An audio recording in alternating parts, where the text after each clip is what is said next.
মুহূর্তে সাধু সন্ত আক্রান্ত, সাধু সন্ত সাধু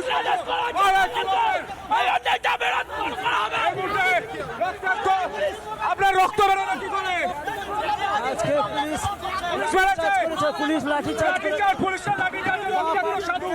পুলিশের লাঠিচার্জে রক্তাক্ত বাংলার সাধু। এই মুহূর্তে দেখো পুলিশ আজকে শান্তিপূর্ণ পুলিশের লাঠিচার্জে রক্তাক্ত বাংলার সাধু সন্ত। এই মুহূর্তে সেই ছবি দেখতে পাচ্ছি।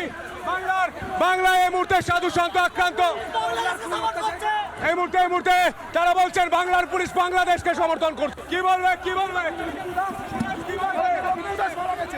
বলবে দেখুন না,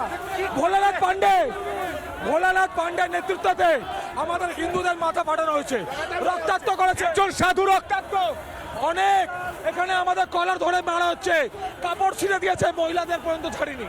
এই কলকাতা চৌকি কি বলবে? এই ছবি দেখে কি বলবে? এ দেখে যদি আমরা না শুধরাই তাহলে আর কবে শুধরাবো? আমাদের উপরে এত অত্যাচার হচ্ছে, আমাদের কি কোনো আমরা মানুষ নই? এই মুহূর্তে আরো একবার ছবি দেখায়, পুলিশকে ছয়লাভ, সবাইকে সরিয়ে দেওয়া হচ্ছে। লাঠিচার্জের পর কেউ রক্তাক্ত, অ্যাম্বুলেন্সে তোলা হচ্ছে। এই মুহূর্তে ছবি দেখানোর চেষ্টা করবো। ঠেলে যারা আন্দোলনকারী তাদেরকে সরিয়ে দেওয়া হচ্ছে। কি বলবেন? যেভাবে এরকম অত্যাচার করা হচ্ছে আমাদের বাবু বেঁচে থাকলে এই জিনিস বোধহয় পছন্দ করতেন না। কবে হচ্ছে ওনার এইখানে হয়েছে কিছু? উনি থাকলে অনেক কিছু হতো, কিন্তু আজকে যে শিল্প আমাদের এখান থেকে চলে গেছে, সব মার হচ্ছে রোজগারের মার। যদি আজকে যদি সবার পকেটে টাকা হতো তো আজকে কেউ জয় শ্রীরাম আল্লাহু আকবার করতো না, সবাই নিজের কাজে ব্যস্ত থাকতো। এখান থেকে সিঙ্গুর যেদিন গেছে, বুদ্ধবাবু ডাইরেক্ট বলে দিলেন বাংলা চলে গেল 100 বছর পিছনে। এবং আজ আমরা দেখতেও পাচ্ছি আজ এটা আপনি রাস্তা বেরিয়েছে, মানে জাত ধর্ম এইগুলো তো একটা পার্ট আছে, কিন্তু মানুষের যদি এই বাংলা বদলাবে, এই বাংলা পছন্দ হচ্ছে না, যা হচ্ছে বাংলা বদলে গেছে, ভোটের শুধু অপেক্ষা রয়েছে না 100%। বেশ, আমার সাথে এই মুহূর্তে রয়েছেন। দেখো মানুষের ভালোবাসা রিপাবলিক বাংলা কিভাবে পান উনি। জামশেদ ভাই, ওনার বাবা ওসমান দা, বুদ্ধদেব ভট্টাচার্য 30 বছরের উনি চালক ছিলেন। 34 বছর বুদ্ধদেব ভট্টাচার্য প্রাক্তন মুখ্যমন্ত্রী, তার উনি ড্রাইভার ছিলেন।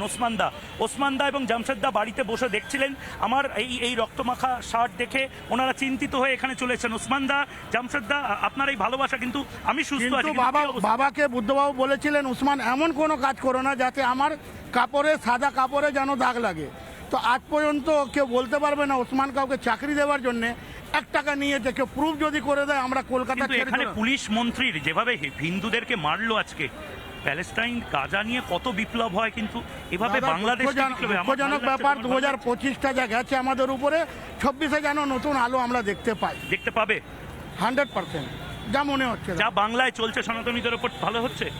দাদা, সনাতনী বলো, মুসলিম বলো, হিন্দু বলো, আজকে সবার মধ্যে যে হিন্দু মুসলিম ক্ষোভটা, এটা কিন্তু রাজনৈতিক মহল করেছে। এটা কিন্তু আজকে আগে আমার বাড়িতে সেমাই দুধ লাচ্ছা হতো, তো আমার বন্ধু বাড়িতে আছে যে হিন্দু মুসলিম পাড়াতে থাকতো, যে বাঙালি। মমতা ব্যানার্জি করে দিয়েছে। দেখেন, মমতা ব্যানার্জি করে দিয়েছে, এটা আমার একা বললে হবে না, পুরো বাংলা বুঝতে পারছে। সবাই বলছে মমতা ব্যানার্জি কি এটা করেছে? হ্যাঁ, বাংলাদেশের সাহায্য বন্ধ করে দিতে হবে।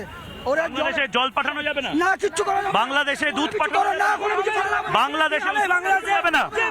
বাংলাদেশের সিনেমা আর্টিস্ট আমরা চাই না, বাংলাদেশের খাবার আমরা নেব না। বাংলাদেশি ক্রিকেটার এখানে খেললে তাদেরকে আমরা নেব না। পাকিস্তানে তেমন, বাংলাদেশে তেমন, সুতরাং ওখানে কোনো কিছু। বাংলার মানুষ যেভাবে বলছেন বাংলাদেশিদেরকে আমরা চাই না। বাংলাদেশিরা ভারতীয়দের সাথে ভালো ব্যবহার করুক, ভারতীয়রা বাংলাদেশিদের পাশে আছে, কিন্তু বাংলাদেশিরা আমাদের খাবে, আমাদের পড়বে, আর আমাদের বদনাম করবে, আমাদের ছেলেমেয়েদের রক্তাক্ত করবে, এটা চাই না। দীপু দাসের সাথে যেটা হয়েছে, সে তো সিএ এর মাধ্যমে ভারতে আসতে পারবে, আপনার সাথে হলে আপনি কোথায় যাবেন? আমি কোথায় যাব সেটাই তো আমি ভাবতে পারছি না। আমি কোথায় বাস করি? টিম্বাকটু যাবেন, হনলুলু যাবেন, পালিয়ে যাবেন কোথায়? আমার বাপ দাদা তো ঢাকা থেকে এখানে এসেছে, আপনি যাবেন কোথায় সেটাই ভাবছি। এটা কোথায় বাস করছি আমরা? যে জন্মেছি এই পশ্চিম বাংলায়, এই ভারতবর্ষে, এই আগে আমরা কোথায় যাব?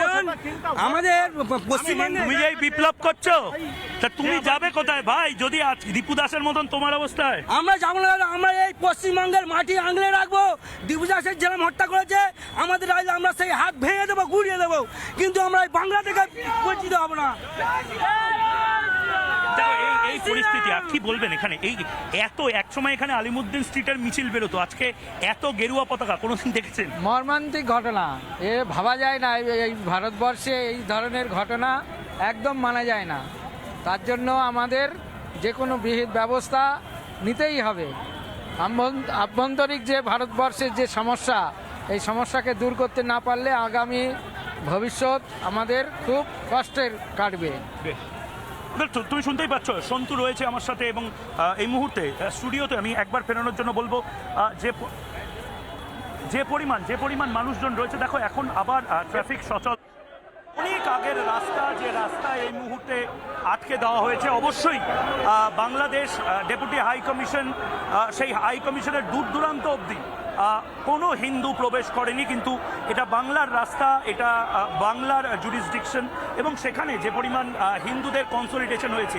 আমি আবারও বলছি, এটা বাংলায় একটা সময় এটা আলিমুদ্দিন স্ট্রিটের মিছিলের জন্য বিখ্যাত ছিল, আজকে এই রাস্তা গেরুয়া মিছিলের জন্য বিখ্যাত।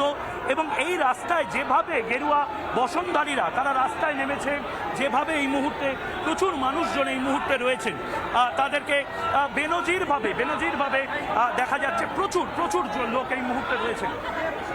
আমি দেখাবো যে এই মুহূর্তে পুলিশ আরো কর্ডন অফ করে নিয়ে যাচ্ছে।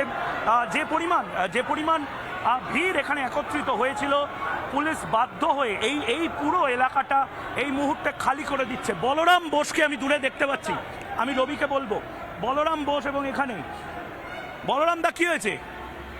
লাঠিচার্জ করেছে, কারণ আমি ভারত ভূখণ্ডে দাঁড়িয়ে বাংলাদেশের জিহাদিদের প্রতিবাদ করেছিলাম, সেই কারণে ওদের দুর্বল ভেবে ওরা লাঠিচার্জ করছে। পুলিশ তো পিঠ ফাটিয়ে দিয়ে কি করবে, কত মুখ বন্ধ করতে হবে।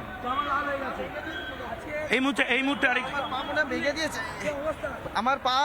প্রশাসন যে এই আজকে যে আমাদের কর্মসূচি ছিল সনাতনীদের, সেই কর্মসূচিতে উপস্থিত হয়েছি। আজকে বাংলাদেশের দীপুদাসের যে জ্যান্ত পুড়িয়ে মারা হয়েছে, হত্যা করা হয়েছে, তারই প্রতি আমরা বাংলাদেশ হাইকমিশন বাংলাদেশের হিন্দুদেরকে এই বার্তা কি দেবে যে তারা একা নয়, গোটা ভারতের হিন্দু, বাংলার হিন্দুরা তাদের সাথে আছে? সবাই আছে। আজকে আমার পায়ে মেরে ময়ূকদা আমার পা মেরে ফুলিয়ে দিয়েছে প্রশাসন। আমরা শান্তিপূর্ণভাবে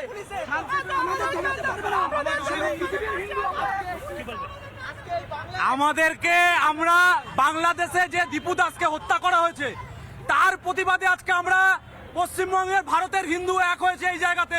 দীপু দাসের তো সিএ এর মাধ্যমে ভারতে আসার উপায় আছে, আপনাদের সাথে এরকম হলে আপনারা যাবেন কোথায়? আমরা সেটাই বলবো, এই দলদাস পুলিশ, এই মমতার চটি চাটা পুলিশদেরকে বলবো, যদি কোনো হিন্দুদের উপর অত্যাচার হয় টোটাল কলকাতাকে আমরা বন্ধ করে দেবো। আপনার বয়স কত? 67। দীপু দাসের সাথে যেটা হয়েছে, দীপু দাস তো ভারতে চলে আসতে পারবে, আপনাদের কি হবে যদি আপনার সাথে এরকম হয়? দেখুন, আমার এখানে বাংলাদেশে যে ঘটনা ঘটছে তা পুনরাবৃত্ত আমাদের পশ্চিমবাংলাও ঘটছে। এখানে পায়ে অসুবিধা আছে মনে হচ্ছে। ল অ্যান্ড অর্ডার বলে কোনো কিছু নেই, টোটালি ফেলিওর। এখানে খালি চলছে হিন্দু নিধন, হিন্দুদের আক্রমণ, আত্মসন, এই চলছে। দেখো এই মুহূর্তে মানে মানুষের আবেগ দেখো, মানুষ এই মুহূর্তে প্রচুর মানুষ রয়েছে, পায়ে হাঁটতে পারেন না। কেন এসছেন? আমরা এই দেশকে শান্তি চাই, হিন্দু এই দেশকে যদি আমরা। দীপু দাসের সাথে যেটা হয়েছে সেটা আপনার সাথে হলে আপনি কোথায় যাবেন? কালকে আমার সাথে হবে। আপনি যাবেন কোথায়? আমি যাবো কোথায়, আমার জায়গা নেই যাবার। নানা ধরনের কন্টেন্ট দেখার জন্য লাইক করুন, শেয়ার করুন আমাদের ফেসবুক পেজ, সাবস্ক্রাইব করুন আমাদের ইউটিউব চ্যানেল। পাশাপাশি অন্যান্য ব্রেকিং নিউজের জন্য অবশ্যই চোখ রাখুন রিপাবলিক বাংলায়।